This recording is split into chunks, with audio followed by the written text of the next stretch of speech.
22 मई 1924 की दोपहर को एक वर्कर एक लंबे और थका देने वाले दिन के बाद अपने घर की तरफ लौट रहा था। काफ़ी ज़्यादा थका होने के कारण और घर जाने की जल्दी में उसने इलिनॉय और इंडियाना के बॉर्डर के पास बने वुल्फ लेक प्रिजर्व से होकर एक शॉर्टकट लेने की सोची। ये एक काफ़ी कॉमन रास्ता था जिसे बहुत सारे लोग इस्तेमाल किया करते थे, लेकिन उस रास्ते पर कुछ ही दूर जाने के बाद उसे कंक्रीट के एक पाइप से बाहर निकली कोई अजीब चीज़ दिखाई दी। जैसे ही वो थोड़ा पास गया उसे रियलाइज़ हुआ कि वो एक इंसान का पैर था। उसे समझ नहीं आ रहा था कि ये क्या है, इसलिए उसने पास काम कर रहे रेल रोड वर्कर्स को आवाज़ देकर बुला लिया। फिर उन लोगों ने मिलकर उस पाइप से एक यंग लड़के की डेड बॉडी बाहर निकाली जो पूरी तरह से न्यूड और इंजर्ड थी। पुलिस के लिए तो ये बस एक नॉर्मल मर्डर केस ही हो सकता था। वो लोग इस बात को अभी नहीं जानते थे, लेकिन ये क्रिमिनल लिटरेचर के इतिहास के सबसे क्लासिक केसेस में से एक की शुरुआत थी, जिसके बारे में एक सदी से भी ज़्यादा समय बीत जाने के बाद आज भी साइकोलॉजी में डिस्कस किया जाता है। इंसानी इतिहास के एक और डरावने एपिसोड में आप सभी का स्वागत है। इस बार इस केस को द परफेक्ट क्राइम के नाम से जाना गया। इस रियल इंसिडेंट पर कम से कम 10 फिल्में बन चुकी हैं या उनसे इंस्पिरेशन ले चुकी हैं, जिसमें मशहूर सीरीज द सिनर का 3rd सीजन भी शामिल है। सबसे अजीब बात तो ये है कि ये पूरा का पूरा केस फिलॉसफी से गहराई से जुड़ा हुआ था, जिसके लिए दोनों हत्यारे बहुत ही ज़्यादा जुनूनी हो चुके थे। उनका यह जुनून इस हद तक बढ़ चुका था कि ये मर्डर ही उनका अपना फाइनल प्रोजेक्ट बनने वाला था।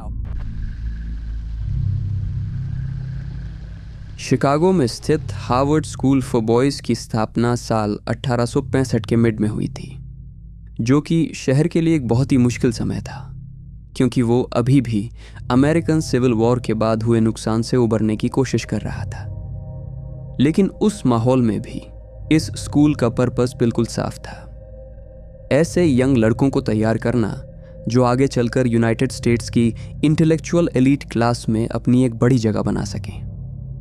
ये आइडिया हार्वर्ड यूनिवर्सिटी के ग्रेजुएट एडवर्ड वॉटर्स का था। उनका गोल ऐसे लड़कों को तैयार करना था जो एक दिन देश की लीडिंग यूनिवर्सिटीज़ में एडमिशन ले सकें, खासकर उन यूनिवर्सिटीज़ में जो ईस्ट कोस्ट की एकेडमिक एलीट से जुड़ी हुई थी, और वो इसमें सक्सेसफुल भी रहे। समय के साथ साथ इस स्कूल ने शिकागो में अपनी एक बहुत ही बेहतरीन रेपुटेशन बना ली और ये देश की सबसे इन्फ्लुएंशियल और रईस फैमिलीज़ के बेटों को अपनी तरफ अट्रैक्ट करने लगा। साल 1902 में इस इंस्टीट्यूशन में एक बड़ा बदलाव आया जब इसका मर्जर प्रिंसटन येल स्कूल के साथ हो गया और इसका नाम बदलकर हार्वर्ड प्रिपरेटरी स्कूल रख दिया गया। ये मर्जर उस समय हुआ जब शहर में और भी कई सारे स्कूल्स खुलने लगे थे, जिससे शहर के एजुकेशनल सीन में एक राइवलरी शुरू हो गई थी। इसके करीब 10 साल बाद ये स्कूल केनवुड के साउथ एलिस एवेन्यू में शिफ्ट हो गया। वहाँ लगभग 200 से 300 स्टूडेंट्स इस स्कूल में पढ़ाई किया करते थे और ये सभी लड़के शिकागो के बड़े बड़े और जाने माने परिवारों से ताल्लुक़ रखते थे। लेकिन ये जो एकेडमिक नॉर्मेलिटी थी वो 21 मई 1924 के दिन पूरी तरह से बदलने वाली थी। उस दिन एक ऐसी गुमशुदगी हुई जिसने इस इंस्टीट्यूशन को हमेशा हमेशा के लिए बदल कर रख दिया। इस पूरे केस के सेंटर में था बॉबी फ्रैंक्स, जो कि जैकब फ्रैंक्स और फ्लोरा फ्रैंक्स का सबसे छोटा बेटा था। ये परिवार वहाँ की जूइश एलीट क्लास का एक बहुत ही रिस्पेक्टेड परिवार माना जाता था। ये फैमिली इतनी ज़्यादा रिस्पेक्टेड थी कि बिजनेस वर्ल्ड में जैकब का एक निकनेम भी था, ऑनेस्ट जैक। उन्होंने अपनी लाइफ में रियल एस्टेट और फाइनेंस के बिजनेस से काफ़ी ज़्यादा वेल्थ और बड़ी फॉर्चून खड़ी की थी।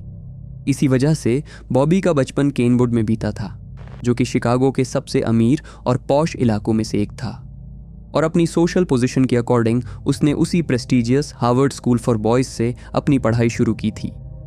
वो अपनी खुद की काबिलियत के दम पर एक बहुत ही इंटेलिजेंट और एक्टिव स्टूडेंट के रूप में सामने आया, जो स्कूल की हर एक्टिविटी में आगे रहता था। इसका सबसे बड़ा एग्जाम्पल था उसका स्कूल की डिबेट टीम का हिस्सा होना। मई 1924 की शुरुआत में बॉबी ने डिबेट में डेथ पेनल्टी यानी मौत की सज़ा को पूरी तरह से ख़त्म करने के फेवर में एक स्पीच भी दी थी।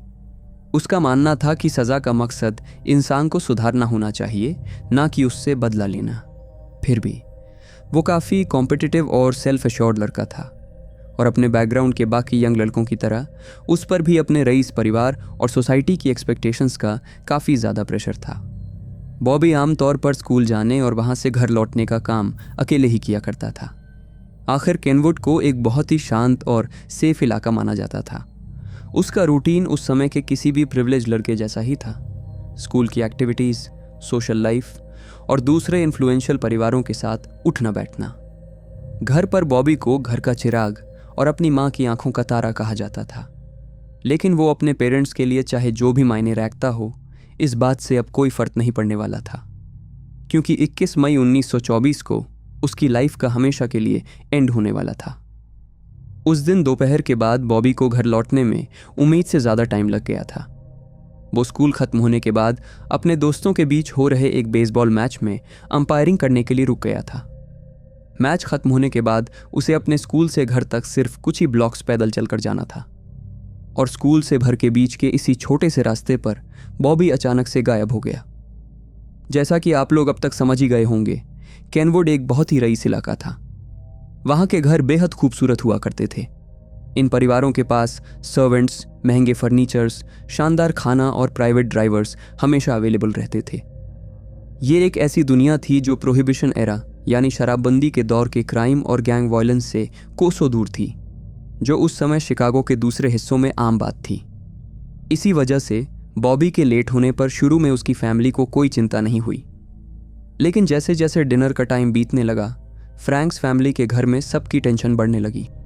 कुछ देर बाद जैकब और उनका एक दोस्त बॉबी को ढूंढने के लिए पड़ोस में निकले, लेकिन वहाँ के किसी भी रहने वाले ने उसे नहीं देखा था। इस बीच फ्लोरा ने अपने बेटे के दोस्तों को कॉल करना शुरू किया, लेकिन किसी को नहीं पता था कि वो कहाँ है। जैकब लगातार केनवुड की गलियों में उसे ढूंढ रहे थे, जबकि फैमिली के एक दूसरे फ्रेंड ने पुलिस को इन्फॉर्म कर दिया। जब सब लोग बाहर ही थे, तभी फ्रैंक्स फैमिली के घर के फ़ोन की घंटी बजी। फ्लोरा ने फ़ोन उठाया। दूसरी तरफ से एक बहुत ही सॉफ्ट लेकिन डरावनी मर्दानी आवाज़ आई। उस आदमी ने कहा कि उसके बेटे को किडनैप कर लिया गया है, लेकिन वो पूरी तरह से सेफ है। उसने कहा कि अगर वो आगे के इंस्ट्रक्शंस का वेट करेंगे तो उन्हें उसे वापस पाने का मौका मिल जाएगा। ये सुनते ही फ्लोरा वहीं पर बेहोश होकर गिर गईं। जब जेकब को इस कॉल के बारे में पता चला तो उन्हें और पुलिस को ये समझ आ गया कि किडनैपर शायद अगले दिन उनसे दोबारा कांटेक्ट करने की कोशिश करेगा। और हुआ भी यही। अगली सुबह डाकिया घर के मुखिया के नाम एक लिफाफा लेकर पहुंचा। जब जेकब ने उसे खोला तो उन्हें उसमें एक लेटर मिला जिसमें लिखा था, डियर सर, जैसा कि आप अब तक जान ही चुके होंगे, आपके बेटे को किडनैप कर लिया गया है। हम आपको अश्योर करना चाहते हैं कि वो इस समय बिल्कुल ठीक और सुरक्षित है। आपको उसके साथ किसी भी तरह के फिजिकल हार्म का डर रखने की जरूरत नहीं है, बशर्ते आप नीचे दिए गए इंस्ट्रक्शंस को ध्यान से फॉलो करें। किडनैपर ने जैकब को ये वार्निंग भी दी थी कि वो पुलिस से कांटेक्ट करने की भूल बिल्कुल ना करें, वरना उसके बेटे को मार दिया जाएगा। उसे $10,000 का अरेंजमेंट करना था, उसे एक सिगार बॉक्स में रखना था और अगले इंस्ट्रक्शंस का वेट करना था। फाइनल वार्निंग बिल्कुल साफ थी। बॉबी तभी जिंदा बचेगा जब हर एक ऑर्डर को पूरी तरह फॉलो किया जाएगा। लेटर के एंड में भेजने वाले ने अपना नाम जॉर्ज जॉनसन लिखा हुआ था। जेकब अपने बेटे की जान बचाने के लिए कुछ भी करने को तैयार थे, इसलिए वो तुरंत पैसे निकालने के लिए बैंक की तरफ भागे। लेकिन ये कहानी बहुत ही बुरे मोड़ पर ख़त्म होने वाली थी, क्योंकि जब वो बैंक से डिमांड किए गए पैसे निकाल ही रहे थे, ठीक उसी समय शहर के दूसरे कोने में एक बड़ी डिस्कवरी हो रही थी। वो जो डेड बॉडी जिसके बारे में मैंने आपको शुरुआत में बताया था, जो एक वर्कर को रास्ते पर मिली थी, वो एक्चुअली में बॉबी की ही थी। मौके पर पहुंचने वाले पहले पुलिस ऑफिसर्स ने देखा कि उस बॉडी के सिर पर चोट का एक गहरा निशान था और चेहरे और जेनिटल्स पर कुछ ब्राउन कलर के दाग लगे हुए थे। उस एरिया की सर्चिंग के दौरान उन्हें वहां एक मोजा और एक चश्मा मिला। जिन ऑफिसर्स ने उस बॉडी को वहां से रिकवर किया और मॉर्चरी लेकर गए, उन्होंने ये अज्यूम करते हुए कि वो चश्मा उसी लड़के का है, उसे उसकी बॉडी के पास रख दिया। उस पॉइंट पर किसी को भी ये आइडिया नहीं था कि वो मरा हुआ लड़का कोई और नहीं बल्कि बॉबी है। ये अनसर्टेनिटी उस दिन दोपहर के बाद तक बनी रही, जब पुलिस को इन्फॉर्म किया गया कि केनवुड से एक मिलियनेयर का बेटा गायब है। इसके तुरंत बाद फ्रैंक्स फैमिली के घर पर पुलिस की तरफ से एक कॉल किया गया। जेकब ने फ़ोन उठाया।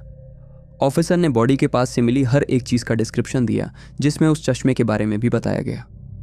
ये सुनकर जेकब को थोड़ी राहत महसूस हुई, क्योंकि उन्हें पता था कि उनका बेटा चश्मा नहीं पहनता था।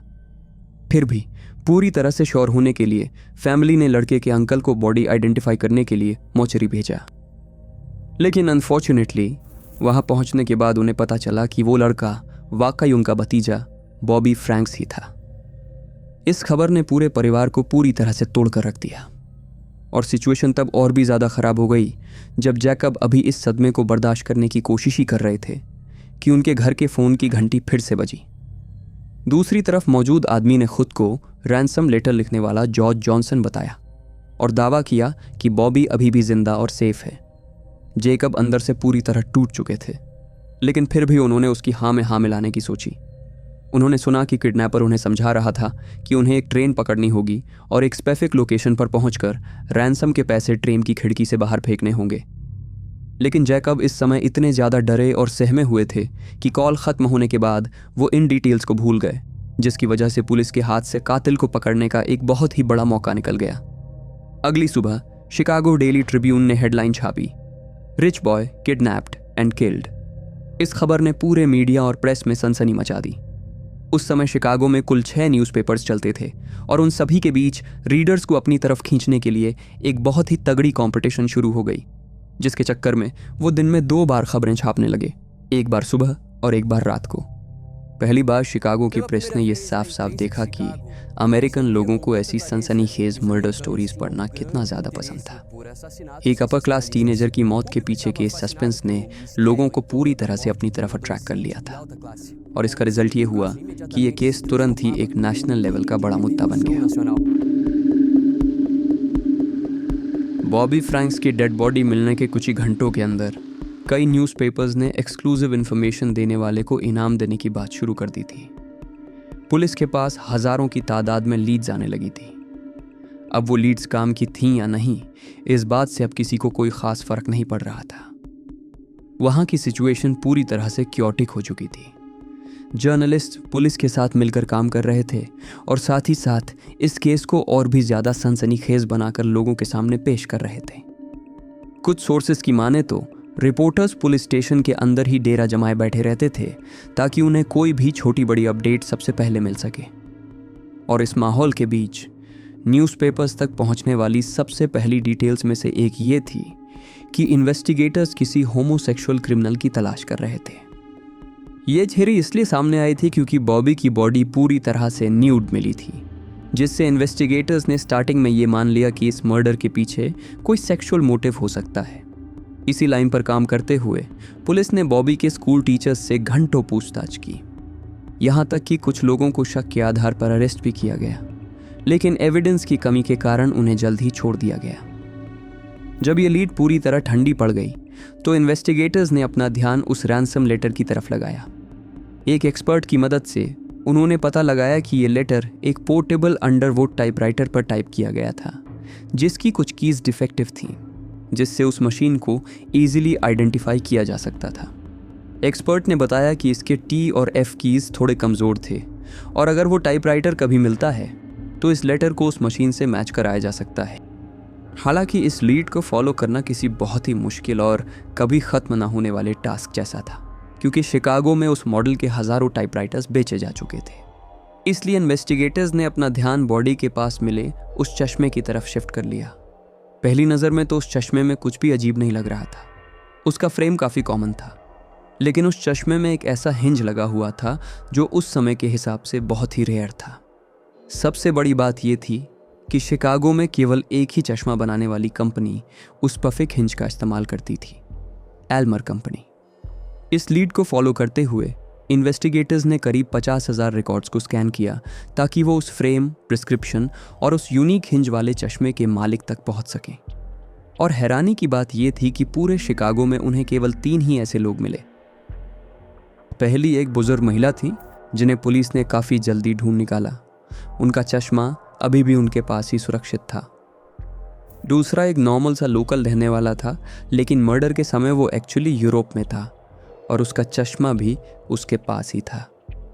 लेकिन जो तीसरा नाम था वो शिकागो के एक एलीट क्लास का स्टूडेंट था, 19 साल का नेथन लियोपोल्ड। बाकी दोनों के उलट उसके पास उसका चश्मा मौजूद नहीं था। थोड़ी सी छानबीन के बाद पुलिस को पता चला कि लेपर्ड फैमिली बहुत ही ज़्यादा रईस थी और फ्रैंक्स फैमिली के घर से सिर्फ 3 ब्लॉक दूर ही रहा करती थी। नेथन को दोस्तों के बीच एक बहुत ही ब्रिलियंट लड़का माना जाता था। उसने हाल ही में हार्वर्ड में कई सारे लेक्चर्स भी दिए थे। हालांकि कुछ लोग उसे काफ़ी एरोगेंट और घमंडी भी बताते थे। फिर भी इन्वेस्टिगेटर्स के लिए इस बात पर यकीन करना बहुत मुश्किल था कि शिकागो के इतने रईस बैकग्राउंड से आने वाला और इतने ब्राइट फ्यूचर वाला कोई लड़का इतने घिनौने मर्डर में शामिल हो सकता है। फिर भी फॉर्मली उसका नाम सस्पेक्ट्स की लिस्ट से हटाने के लिए उनसे पूछताछ करना ज़रूरी था। सबसे अजीब बात यह थी कि शिकागो की एलीट क्लास में उनकी पोजीशन को देखते हुए पुलिस उन्हें पुलिस स्टेशन लेकर नहीं गई, बल्कि उन्हें एक होटल में ले जाया गया। ये इंटेरोगेशन खुद प्रोसिक्यूटर रॉबर्ट क्रो कर रहे थे।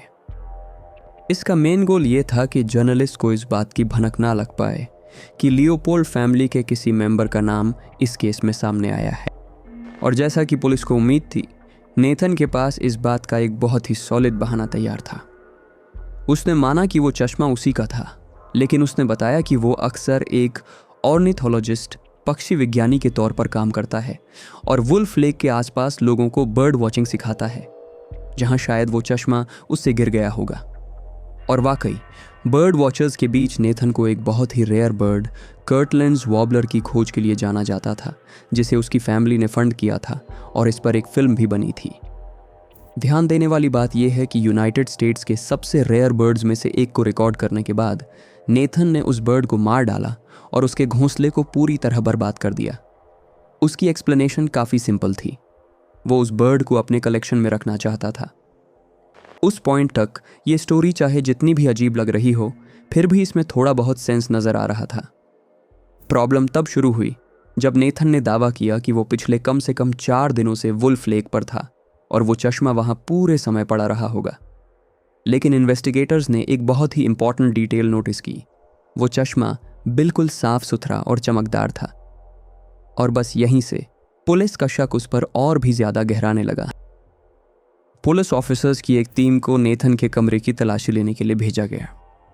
वहाँ उन्हें 2 सस्पिशियस चीज़ें मिली।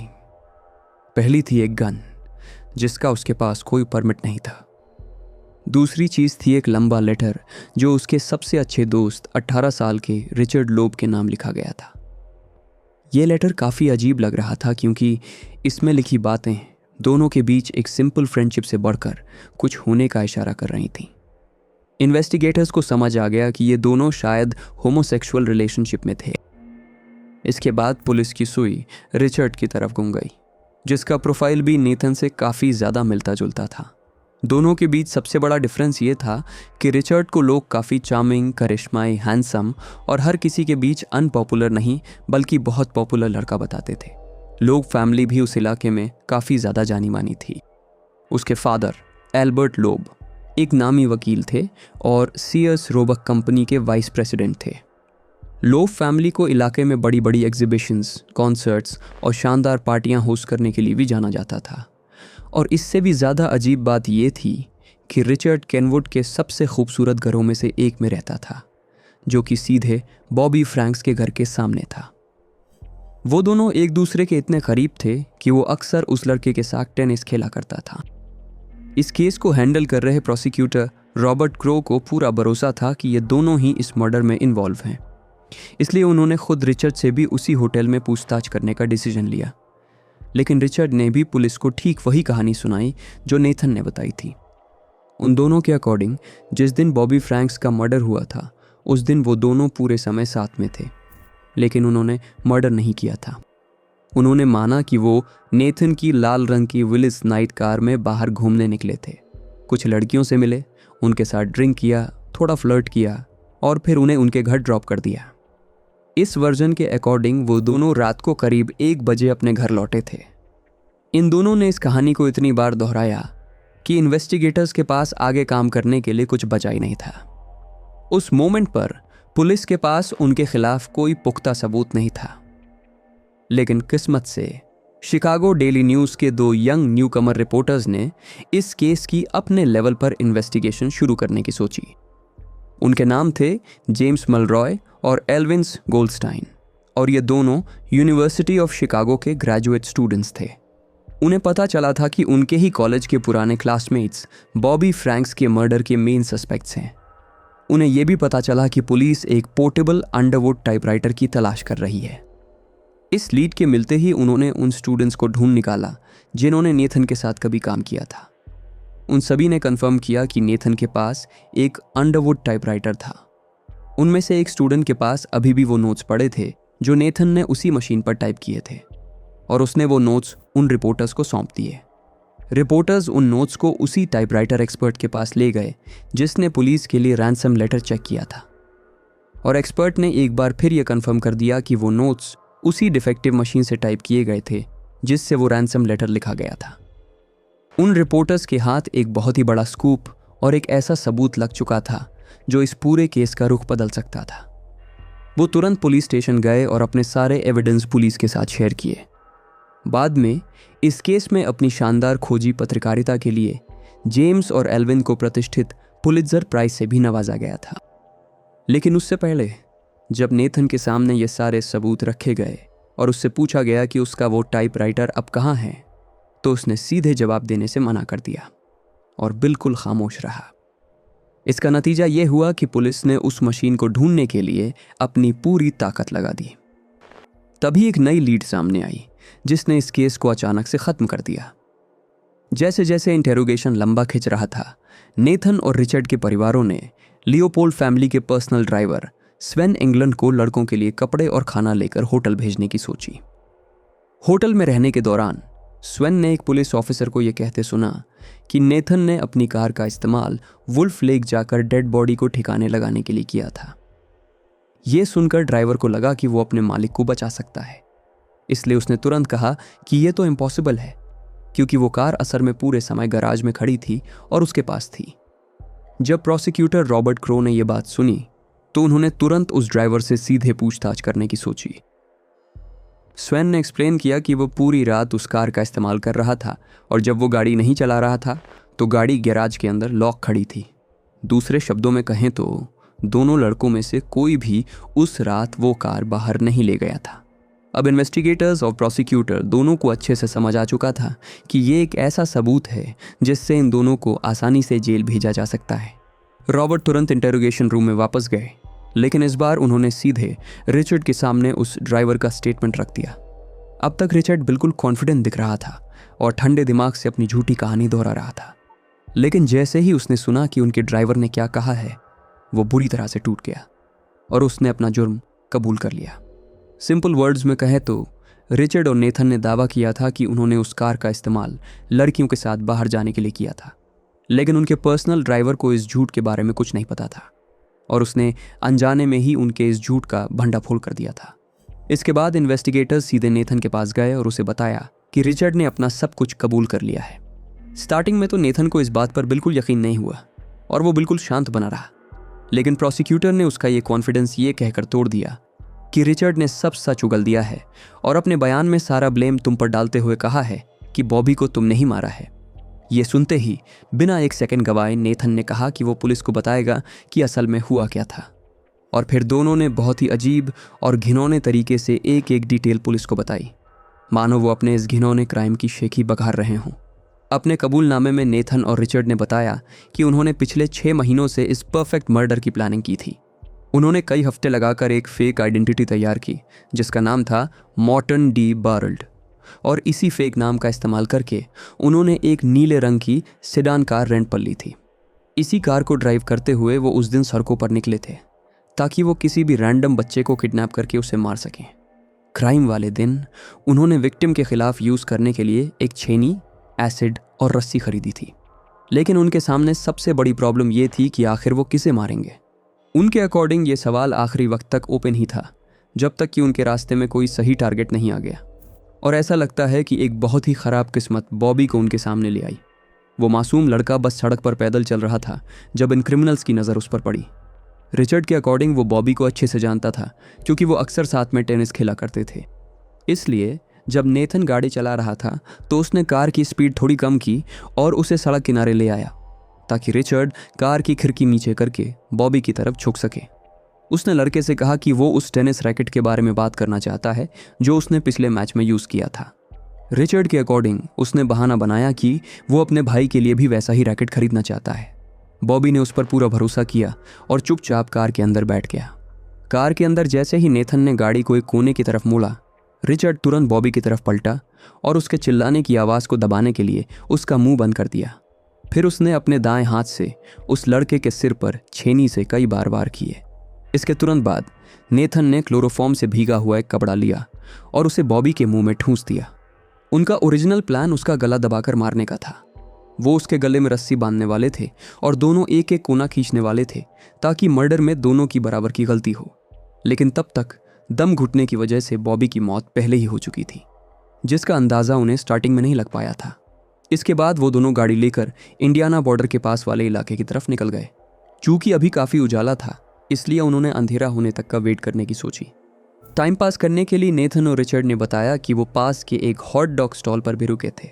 खाना खरीदने के बाद वो वापस अपनी कार में आए, जहां कार की बैक सीट पर एक कंबल के नीचे बॉबी की डेड बॉडी पड़ी हुई थी। बाद में उन्होंने बॉडी को कार से बाहर निकाला, उसके सारे कपड़े उतारे और उसकी पहचान छिपाने के लिए हाइड्रोक्लोरिक एसिड का इस्तेमाल किया। फिर उन्होंने बॉडी को कंक्रीट के उस पाइप के अंदर धकेल दिया। उन दोनों ने किसी भी तरह के सेक्सुअल वॉयलेंस से साफ इनकार किया। बॉबी की बॉडी को वहां छोड़ने के बाद उन्होंने उस रैंसम लेटर को पोस्ट कर दिया जिसे उन्होंने एक रात पहले ही टाइप करके रख लिया था। नेथन ही वो इंसान था जिसने फ्रैंक्स के घर पर कॉल करके लड़के के पिता को इंस्ट्रक्शंस दिए थे। हैरानी की बात तो ये थी कि जब पुलिस इस कबूलनामे को सुन रही थी तो उन्हें पता चला कि वो छेनी कुछ दिन पहले ही एक नाइट वॉचमैन को मिल चुकी थी।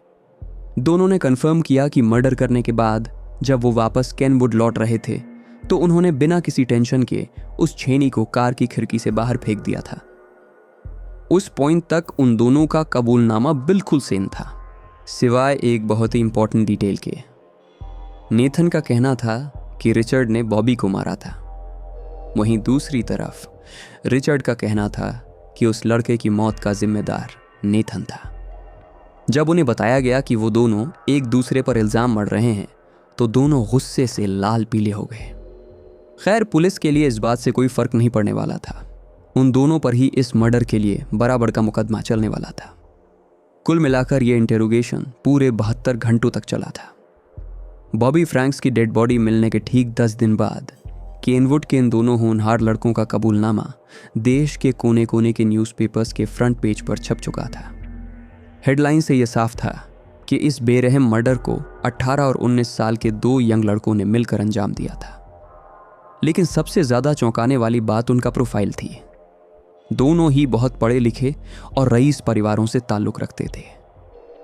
वो काफ़ी मैथेडिकल और बर्थ से फैसिनेटेड था, लेकिन सोशल स्किल्स उसके तेज दिमाग की समझ से बाहर थी।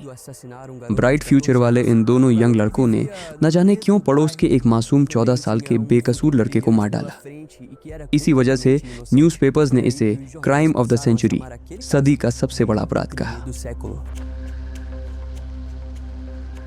जब उन पर फॉर्मली चार्जशीट फाइल कर दी गई तो कुछ न्यूज़पेपर्स ने क्रिमिनल्स के चेहरे और खोपड़ी के शेप की स्टडी करने के लिए फ्रेनोलॉजिस्ट के इंटरव्यूज़ छापे।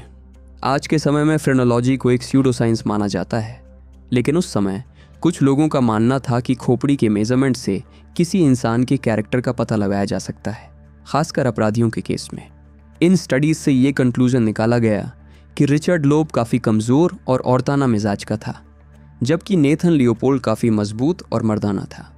ट्रायल शुरू होने से पहले वो दोनों पुलिस और रिपोर्टर्स को हर उस जगह लेकर गए जो इस क्राइम से जुड़ी हुई थी, जहां उन्होंने बॉबी फ्रैंक्स को मारा था, जहां उन्होंने उसके कपड़े दफनाए थे, और यहां तक कि जैक्सन पार्क लेगून भी गए, जहां उन्होंने टाइपराइटर फेंकने की बात कबूल की थी। उन्होंने पुलिस के सामने ये भी रीएनेक्ट करके दिखाया कि कैसे उन्होंने बॉबी को अपनी कार में बिठाया था। प्रोसिक्यूशन ने उन दोनों की लाइफ को गहराई से समझने के लिए एलियनिस्ट को बुलाया, जिन्हें आज के समय में साइकोलॉजिस्ट्स कहा जाता है। इतनी ज़्यादा अटेंशन मिलने की वजह से नेथन और रिचर्ड काफ़ी ज़्यादा एक्साइटेड नज़र आ रहे थे। उन एक्सपर्ट्स के साथ इंटरव्यूज़ में वो दोनों अपने बारे में बात करने के लिए काफ़ी उतावले लग रहे थे और ये भी समझा रहे थे कि उन्होंने किसी की जान लेने का फ़ैसला क्यों किया। उनके इस दिमाग के डेवलप होने की कहानी को समझने के लिए हमें नवंबर 1904 के मिड में जाना होगा, जब नेथन लियोपोल्ड का जन्म हुआ था। बचपन से ही नेथन एक बहुत ही असाधारण और जीनियस बच्चा था। स्कूल में उसका IQ लगभग 200 एस्टिमेट किया गया था, जिसने उसे बाकी बच्चों से बिल्कुल अलग बना दिया था। वैसे तो आज हम IQ को इंटेलिजेंस का असली पैमाना नहीं मानते, फिर भी जब बाकी बच्चे खेलकूद में बिजी रहते थे तब नेथन चीज़ों को ऑब्जर्व करता था, उन्हें एनालाइज करता था और खुद में ही खोया रहता था। स्टार्टिंग में ये काफ़ी नॉर्मल लग रहा था। नेथन का पूरा फोकस अपनी पढ़ाई पर था। वो यूनिवर्सिटी ऑफ शिकागो से ग्रेजुएशन करके हार्वर्ड जाना चाहता था और वाकई 19 साल की उम्र तक वो लॉ की पढ़ाई करने लगा था। वो काफ़ी मेथडिकल, ऑब्सेसिव और बर्ड से बहुत ज़्यादा फैसिनेटेड रहने वाला लड़का था। लेकिन एक चीज़ ऐसी थी जो उसके तेज़ दिमाग की समझ से भी बाहर थी, सोशल स्किल्स। वो काफ़ी अजीब और अलग मिजाज का लड़का था। उसका ईगो आसमान छू रहा था। नेथन खुद को अपने सोशल सर्कल का हिस्सा नहीं समझता था, बल्कि खुद को उन सब से बहुत ऊपर मानता था। ठीक उसी सड़क के पार रिचर्ड लोब रहता था। उसका जन्म 1 साल बाद जून 1905 के मिड में हुआ था। नेथन की तरह ही रिचर्ड भी एक बहुत ही अमीर और रईस परिवार में पैदा हुआ था। उसकी पढ़ाई लिखाई और परवरिश का ज़्यादातर काम एमिली स्ट्रथस नाम की एक गवर्नेस संभालती थी, जिसे उसके पेरेंट्स ने बचपन से ही उसे ट्रेन करने के लिए रखा था। उसने रिचर्ड को पढ़ना, लिखना और स्टडी करना सिखाया। इसी का नतीजा था कि किताबें पढ़ना उसका सबसे बड़ा पैशन बन चुका था। उसे नॉवेल्स पढ़ना बहुत पसंद था, खासकर ऐसे कैरेक्टर्स वाली कहानियाँ जो सोसाइटी के रूल्स को तोड़ते थे, जैसे कि अक्सर क्राइम स्टोरीज में होता है। उसका ये इंटरेस्ट इतना ज़्यादा था कि उसने लिटरेरी सोसाइटीज़ और डिबेट क्लब्स में भी एक्टिवली पार्टिसिपेट करना शुरू कर दिया था। ये सब तब तक चलता रहा जब तक उसने यूनिवर्सिटी ऑफ मिशिगन में एडमिशन नहीं ले लिया, जहां उसे काफ़ी फ्रस्ट्रेशन का सामना करना पड़ा। उसके लिए ये एकेडमिक लाइफ बिल्कुल भी चैलेंजिंग नहीं थी। वो अपनी डेली रूटीन से बुरी तरह बोर हो चुका था। रिचर्ड ने फिर लाइफ में एक्साइटमेंट लाने के लिए पार्टियों, शराब और सेक्स का सहारा लेना शुरू कर दिया। नेथन के उलट उसकी पढ़ाई अब सेकंड प्रायोरिटी बन चुका था। फिर भी चूंकि वो दोनों केनवुड के सेम सोशल सर्कल का हिस्सा थे, तो टीनेज के दिनों में ही उनका करीब आना काफ़ी नेचुरल था, क्योंकि दोनों को ही जीनियस माना जाता था। उनके बीच का बॉन्ड साल 1921 के मिड में और मजबूत हो गया। इस क्राइम से 3 साल पहले, जब वो मिशिगन के चार्लेवॉय में लोब फैमिली की प्रॉपर्टी पर जाने के लिए एक ट्रेन ट्रिप पर निकले थे। उस ट्रिप के दौरान उनके बीच एक ऐसी बातचीत हुई जिसने सब कुछ बदल दिया। नेथन ने रिचर्ड के सामने अपनी होमोसेक्सुअल प्रवृत्तियों को कबूल किया। ये उस समय के हिसाब से बहुत बड़ी बात थी, क्योंकि ये 1920 का दौर था जब होमोसेक्सुअलिटी पूरी तरह से इलीगल थी। इसके जवाब में रिचर्ड ने कहा कि वो एक बहुत ही मशहूर क्रिमिनल बनना चाहता है। वो पहले से ही छोटी मोटी चोरियां कर रहा था, लेकिन अब वो कुछ बड़ा करना चाहता था। कुछ सोर्सेस का कहना है कि सीक्रेट्स के इस लेन देन की वजह से उनके बीच एक डील हो गई कि नेथन मर्डर और दूसरे क्राइम्स में रिचर्ड का साथ देगा और इसके बदले में रिचर्ड उसे सेक्सुअल फेवर्स देगा। वापस यूनिवर्सिटी आकर उन दोनों ने कार चोरी करना, बेसबॉल बैट से खिड़कियां तोड़ना और लोगों के घरों में घुसकर चोरी करना शुरू कर दिया। यहाँ तक कि रैंसम नोट लिखने के लिए जिस पोर्टेबल अंडरवुड टाइपराइटर का इस्तेमाल हुआ था, उसे भी कथित तौर पर रिचर्ड के फ्रेटर्निटी हाउस से ही चुराया गया था। इसी समय के दौरान अपने इन क्राइम्स के साथ साथ उन्होंने जर्मन थिंकर फ्रीडरिक नीत्शे की फिलॉसफी को भी पढ़ना और समझना शुरू कर दिया था। लेकिन ये फिलॉसफी उन तक कैसे पहुंची, इसे समझने के लिए हमें सबसे पहले उस समय के बैकग्राउंड और कॉन्टेक्स्ट को समझना होगा। वर्ल्ड वॉर 1 के बाद यूनाइटेड स्टेट्स का एकेडमिक माहौल धीरे धीरे 19वीं सदी के पुराने कंजर्वेटिव मॉडल से बाहर निकल रहा था और एक अधिक मॉडर्न, इंटेलेक्चुअल और यूरोपियन माहौल की जगह बन रही थी। दूसरे शब्दों में कहे तो अमेरिकन यूनिवर्सिटीज़ की एलीट क्लास के यंग लड़के खुद को ज़्यादा सोफिस्टिकेटेड, कल्चरल और इंटेलेक्चुअली सुपीरियर दिखाना चाहते थे, और इसी चाहत ने उनके लिए नीत्शे जैसे प्रोवोकेटिव फिलोसोफर्स को पढ़ने के रास्ते खोल दिए। उनकी बुक्स स्टार्टिंग में कई क्रिटिक्स के थ्रू यूनाइटेड स्टेट्स तक पहुंची थी, लेकिन हेनरी लुइस मेंकेन इस प्रोसेस के सबसे मेन कैरेक्टर थे। हालांकि मेंकेन ने नीत्शे के विचारों को बहुत ही ज़्यादा अमेरिकनाइज्ड, सिंपल और अजीब तरीके से पेश किया था। अपनी राइटिंग्स में उन्होंने इस फिलॉसफर को एक इंडिविजुअलिस्ट थिंकर के रूप में दिखाया जो कम अकल लोगों से नफरत करता था और इंटेलेक्चुअल सुपीरियॉरिटी, बगावत और सुपरमैन के कल्ट को बढ़ावा देता था। इसका रिजल्ट ये हुआ कि बहुत से यूनिवर्सिटी स्टूडेंट्स, खासकर अमीर और एम्बिशियस लड़कों के लिए नीत्शे को पढ़ना इंटेलेक्चुअल सुपीरियॉरिटी का एक सिंबल बन चुका था। लेकिन प्रॉब्लम ये थी कि इनमें से ज़्यादातर स्टूडेंट्स ने उनकी फ़िलॉसफी को गहराई से नहीं पढ़ा था। इसके बजाय वो सिर्फ कुछ पॉपुलर कोट्स, आसान इंटरप्रिटेशंस और प्रोफेसर्स, न्यूज़पेपर्स और इंटेलेक्चुअल सर्कल्स की सतही बातों पर ही भरोसा कर लेते थे। एग्जाम्पल के लिए उबरमेंश के कॉन्सेप्ट को केवल सुपरमैन, श्रेष्ठ पुरुष के एक सिंपल आइडिया तक लिमिटेड कर दिया गया था, मानो कुछ खास लोग सोसाइटी के रूल्स से ऊपर हैं और वो बाकी लोगों की तरह किसी भी लिमिट में बंधे हुए नहीं हैं। इस इंटरप्रिटेशन को इसलिए भी बढ़ावा मिला क्योंकि 1920 का ये दौर जीनियस बनने के कल्ट का भी दौर था।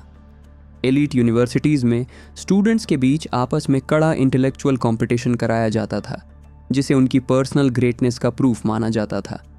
इसी समय यूनाइटेड स्टेट्स अपने मशहूर जैज़ एज के दौर से गुजर रहा था, जो कि काफ़ी ज़्यादा ऐशो आराम, तेज़ी से हो रहे मॉडर्नाइजेशन, पुराने सोशल कस्टम्स के टूटने और यंग जनरेशन की बगावत का दौर था। एलीट सर्कल्स में नीत्शे का नाम बगावत और इंटेलेक्चुअल सुपीरियॉरिटी से जुड़ चुका था। नेथन, खासकर रिचर्ड की तरफ काफ़ी ज़्यादा सेक्सुअली अट्रैक्टेड था और उसे एक सुपरमैन कंपेनियन की तरह देखने लगा था जो क्राइम करने के लिए बिल्कुल परफेक्ट था। हालांकि आगे बढ़ने से पहले ये बात साफ करना बहुत ज़रूरी है कि नीत्शे का उबरमेंश का आइडिया किसी भी तरह से वायलेंस या मर्डर करने का इन्विटेशन बिल्कुल भी नहीं था। अगर हम इसे हेनरी मेंकेन के उस गलत नज़रिए से बाहर निकल कर देखें तो ये कॉन्सेप्ट असल में इंसानी लिमिटेशन से बाहर निकलने, पुरानी घिसी पिटी वैल्यूज़ को तोड़ने और लाइफ को एक नया मीनिंग देने की बात करता है। नीत्शे ने अपनी पूरी लाइफ में कभी भी इस बदलाव के लिए वायलेंस को एक ज़रूरी रास्ता नहीं बताया, लेकिन जब इस विचार को तोड़ मरोड़ कर पेश किया गया तो इसने नेथन और रिचर्ड के अंदर के इस ईविल को और भी ज़्यादा बढ़ा दिया। उनके लिए एक नॉर्मल इंसान से ऊपर उठने के लिए एक बहुत ही बड़ा और ख़तरनाक कदम उठाना ज़रूरी था, कुछ ऐसा जो उन्हें आम जिंदगी के रूल्स से ऊपर खड़ा कर सके। स्टार्टिंग में उन्होंने चोरियां और छोटे मोटे वायलेंस किए, लेकिन जल्द ही वो इससे भी बोर हो गए। उनके इन कारनामों के लिए मिलने वाली मामूली सज़ा और किसी बड़े लीगल एक्शन का ना होना उन्हें धीरे धीरे और भी ज़्यादा आगे धकेलता गया। इन सब से बाहर निकलने की तलाश में वो इस बात पर यकीन करने लगे कि मोरालिटी को केवल मौत के ज़रिए ही ख़त्म किया जा सकता है।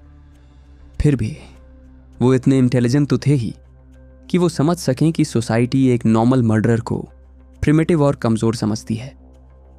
दूसरे शब्दों में, उनका ये आइडिया तभी सेंस बनाएगा जब वो एक ऐसा परफेक्ट क्राइम करे जो पूरी तरह कैलकुलेटेड हो, उनके कंट्रोल में हो और जिसे ट्रेस करना बिल्कुल इम्पॉसिबल हो।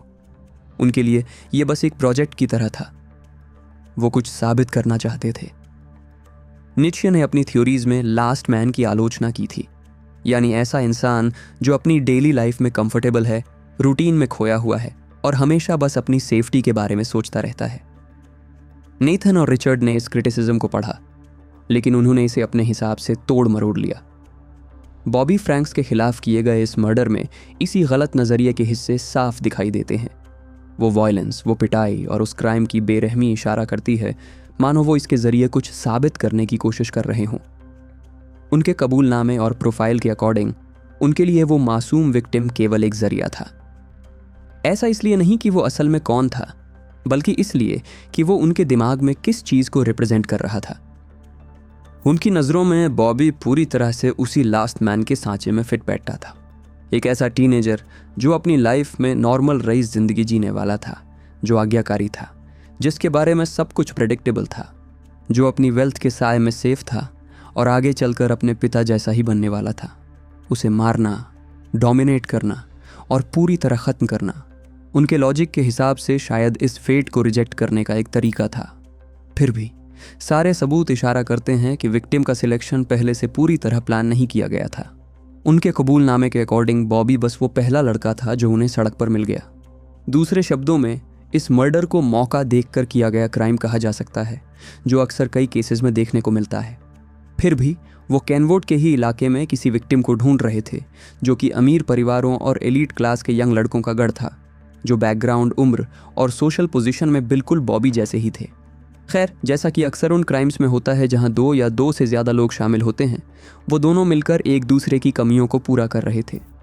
नेथन मानो रिचर्ड के आइडियाज़ के सहारे जी रहा था, क्योंकि उसी के थ्रू उसे अपनी दबी हुई सेक्सुअल सेटिस्फैक्शन मिल रही थी। चोरी, डकैती, किडनैपिंग और मर्डर, कोई भी डर या कानून उन्हें इस रास्ते पर आगे बढ़ने से नहीं रोक पाया। और नेथन तब तक इस सब में शामिल रहा जब तक कि उसकी अपनी इच्छाएं पूरी होती रहीं। वहीं दूसरी तरफ रिचर्ड बिल्कुल अलग था। वो काफ़ी कंपल्सिव, एम्बिशियस, चार्मिंग और मैनिपुलेटिव था। वो उस सुपीरियॉरिटी को पाने के लिए कुछ भी कर सकता था जिसे वो इतनी शिद्दत से पाना चाहता था। उन दोनों ने मिलकर एक ऐसा क्लोज्ड सिस्टम बना लिया था जहां एक का पागलपन दूसरे के पागलपन को बढ़ावा दे रहा था। उनका ये बॉन्ड पूरी तरह से डिपेंडेंसी, डिज़ायर, पावर और वैलिडेशन पर टिका हुआ था। इसी वजह से इस क्राइम को कई महीनों तक बहुत ही बारीकी से प्लान किया गया और फाइनली उसे अंजाम दिया गया। क्रिमिनल्स का प्रोफाइल सामने आने के बाद प्रोसिक्यूशन ने दलील दी कि खुद को सुपरमैन समझने वाले ये लड़के कानून से ऊपर नहीं हैं। आम जनता का सेंटीमेंट भी यही था कि उन्हें जल्द से जल्द फांसी की सज़ा मिलनी चाहिए। जहां एक तरफ लोग इन कातिलों के बारे में सनसनीखेज हेडलाइंस, उनके कबूलनामे, थ्योरीज और उनके चेहरों के स्यूडो साइंटिफिक एनालिसिस को बड़े मज़े से पढ़ और डिस्कस कर रहे थे, वहीं दूसरी तरफ फ्रैंक्स फैमिली अकेले अपने इस गहरे दुख का सामना कर रही थी। फ्यूनरल वाले दिन बॉबी के स्कूल के क्लासमेट्स ने उसके ताबूत को कंधे पर उठाकर फ्यूनरल वेन तक पहुंचाया। उसे रोज हिल सेमेट्री में बने फैमिली मकबरे में दफनाया गया। परिवार के इस गहरे दुख के बीच वहां जर्नलिस्ट्स, पड़ोसी और तमाशबीनों की भारी भीड़ जमा हो गई थी, जिन्होंने इस पर्सनल दुख को भी मीडिया के तमाशे का एक हिस्सा बना दिया। अपने इस गहरे सदमे से उबरने के लिए जैकब ने सबसे पहले एक boys recreational club, Robert Franks club house को फंड करने का डिसीजन लिया। इसका गोल बच्चों के लिए एक ऐसी जगह बनाना था जहां वो खेल सकें, साथ में टाइम स्पेंड कर सकें और एंजॉय कर सकें। एक तरह से यह जगह बॉबी की उस छोटी सी लाइफ को हमेशा के लिए अमर करने का जरिया थी। इस बीच लियोपोल्ड और लोब फैमिली अपने खुद के बेटों की जान बचाने के लिए परेशान थे। भले ही नेथन और रिचर्ड ने अपना मर्डर का जुर्म कबूल कर लिया था, लेकिन उनके परिवार उन्हें किसी भी तरह से मौत की सज़ा से बचाना चाहते थे। ऐसा करने के लिए दोनों परिवारों ने हाथ मिलाया और उस समय के सबसे मशहूर वकील क्लैरेंस डैरो को हायर किया, जिनकी कोर्ट रूम में मौजूदगी ही केस का पासा पलटने के लिए काफ़ी मानी जाती थी। डैरो खुद भी डेथ पेनल्टी के सख्त खिलाफ थे, क्योंकि उनका मानना था कि मॉडर्न सोसाइटी में मौत की सज़ा की कोई जगह नहीं होनी चाहिए। कुछ सोर्सेज के अकॉर्डिंग इन दोनों कातिलों का केस लड़ने के लिए उनकी फ़ीस करीब $65,000 थी। डैरो के केस हाथ में लेते ही नेथन और रिचर्ड ने कोर्ट में खुद को बेकसूर, नॉट गिल्टी बताया। शुरू में सबको यही उम्मीद थी कि वो कोर्ट में खुद को मानसिक रूप से बीमार, इंसैनिटी साबित करने की कोशिश करेंगे, लेकिन डैरो की स्ट्रैटेजी बिल्कुल अलग थी। ट्रायल वाले दिन शिकागो क्रिमिनल कोर्ट में करीब 300 लोग जमा थे, जिनमें 200 से ज़्यादा रिपोर्टर्स शामिल थे। आम जनता को इन यंग कातिलों के इस केस में बहुत ही ज़्यादा इंटरेस्ट आ रहा था। इस ट्रायल को जो जज सुन रहे थे उनका नाम था जॉन केवली, जो डैरो को पहले से जानते थे और उनसे एक बहुत ही शानदार और बोल्ड डिफेंस की उम्मीद कर रहे थे। और वाकई जज भी उस समय हैरान रह गए जब डिफेंस ने अचानक अनाउंस किया कि नेथन और रिचर्ड अपने नॉट गिल्टी वाले बयान को वापस लेते हैं और अपना जुर्म पूरी तरह से कबूल करते हैं। दूसरे शब्दों में कहें तो अब कोई ट्रायल होने ही नहीं वाला था। प्रोसिक्यूशन इस बात से काफ़ी ज़्यादा परेशान था, क्योंकि अब अगला लीगल स्टेप सीधे सज़ा सुनाने की हियरिंग, सेंटेंसिंग हियरिंग होने वाला था। अब सब कुछ किसी जूरी पर नहीं बल्कि सिर्फ एक सिंगल जज के फैसले पर डिपेंड करने वाला था। इसी वजह से प्रोसिक्यूटर रॉबर्ट क्रो ने भी इसका करारा जवाब देने की पूरी तैयारी कर ली थी। हियरिंग वाले दिन उन्होंने कोर्ट में 102 गवाहों को पेश किया, जिसमें बॉबी फ्रैंक्स के पेरेंट्स भी शामिल थे। क्रो को अनजाने में उन कातिलों से भी काफ़ी मदद मिली जो कोर्ट रूम में बिल्कुल बेफिक्र और एरोगेंट नजर आ रहे थे। डैरो को समझ आ चुका था कि लड़कों का ये रवैया उनके ही केस को ख़राब कर सकता है। उनकी इस पर्सनालिटी को छुपाने के लिए उन्होंने कोर्ट के सामने नेथन और रिचर्ड को कोई ईवल क्रिमिनल्स दिखाने के बजाय 2 ऐसे मासूम लड़के दिखाने की कोशिश की जिनसे अनजाने में एक बहुत ही बड़ी भूल हो गई थी। अपनी इस बात को साबित करने के लिए डिफेंस ने दोनों आरोपियों की लाइफ के बारे में बताया और कोर्ट के सामने ये दलील रखी कि उनकी इस प्रिविलेज लाइफस्टाइल और परवरिश ने ही उन्हें अनजाने में इस क्राइम के रास्ते पर धकेल दिया था। इंटरव्यूज में दी गई डिटेल्स के बेसिस पर डारो ने कोर्ट में कहा कि इन दोनों ही लड़कों की परवरिश पेरेंट्स के बजाय आया, नैनीज और गवर्नेंस के हाथों हुई थी। रिचर्ड के केस में एक बहुत ही डोमिनेटिंग और कंट्रोलिंग गवर्नेंस थी, वहीं नेथन के केस में उस गवर्नेंस ने कथित तौर पर उसका सेक्सुअल अब्यूज भी किया था। ये केस ऐसे ही 23 अगस्त 1924 तक चलता रहा, जब डारो ने एक बहुत ही लंबी और इमोशनल स्पीच के साथ अपना फाइनल आर्ग्यूमेंट दिया। उन्होंने अपनी दलील में एक जगह कहा, भगवान के लिए अगर वो स्टेट जिसमें मैं रहता हूँ इन दो पागल लड़कों के इस पागलपन भरे जुर्म से ज्यादा दयालु, ज्यादा इंसानी, ज्यादा कंपैशनेट और ज्यादा इंटेलिजेंट नहीं हो सकता, तो मुझे अफसोस है कि मैं इतने सालों तक जिंदा रहा। ये भयानक जुर्म इन लड़कों के अंदर ही था, जो इनके पास से पैदा हुआ था। क्या हमें किसी ऐसे इंसान को ब्लेम करना चाहिए जिसने नीत्शे की थ्योरीज को अपनी लाइफ में उतार लिया? क्या हमें वाकई एक 19 साल के लड़के को उस फिलॉसफी के लिए सजा देनी चाहिए जिसे कॉलेज में पढ़ने के लिए उसे फोर्स किया गया था? और ऐसा लगता है कि उनका ये सारा ड्रामा काम कर गया। 2 हफ्ते बाद जज केवरली ने नेथन लेपर्ड और रिचर्ड लोप को बॉबी फ्रैंक्स के मर्डर के लिए उम्र कैद, लाइफ इम्प्रिजनमेंट और किडनैपिंग के लिए अलग से 99 साल की सज़ा सुनाई। क्लैरेंस उन्हें फांसी के फंदे से बचाने में कामयाब रहे थे। प्रोसिक्यूशन के लिए यह फैसला एक बहुत ही बड़ी हार थी, क्योंकि उनका एकमात्र गोल उन दोनों को फांसी की सज़ा दिलवाना था। इसके बाद नेथन और रिचर्ड को जोलियट स्टेट पेनिटेंशरी भेज दिया गया। हालांकि जल्द ही रिचर्ड को वहां से दूसरी जेल में ट्रांसफ़र कर दिया गया। फिर भी इस फैसले से फ्रैंक्स फैमिली के टूटे हुए दिलों को कोई ख़ास राहत नहीं मिली। इसके 4 साल बाद जेकब की भी मौत हो गई। अपनी वसीयत में उन्होंने बॉबी की याद में एक मेमोरियल बनाने के लिए $1,00,000 छोड़े थे। 21 जुलाई 1930 को फ्लोरा फ्रैंक्स और जैक ने accident Robert Franks club house को ओपन किया। जैक के अकॉर्डिंग उसके भाई की मौत ने उनके दिलों में एक ऐसा दर्दनाक खालीपन छोड़ा जो कभी नहीं भर सकता। उन्हें उम्मीद थी कि यहाँ आकर सैकड़ों बच्चों को खुशियाँ मिलेंगी। ये क्लब काफ़ी सक्सेसफुल रहा और पूरे 50 सालों तक एक्टिव रहा। दूसरी तरफ नेथन और रिचर्ड ने अपनी आगे की पूरी लाइफ सलाखों के पीछे ही गुजारी। रिचर्ड ने जेल के कैदियों के लिए एक स्कूल खोला और अक्सर माँ को लेटर लिखकर अपनी प्रोग्रेस बताता रहता था। जेल में 6 साल बिताने के बाद रिचर्ड को स्टेटविल जेल में ट्रांसफ़र कर दिया गया, जहां उसकी मुलाकात फिर नेथन से हुई। इसके बाद से वो दोनों जेल के उस स्कूल में साथ मिलकर काम करने लगे।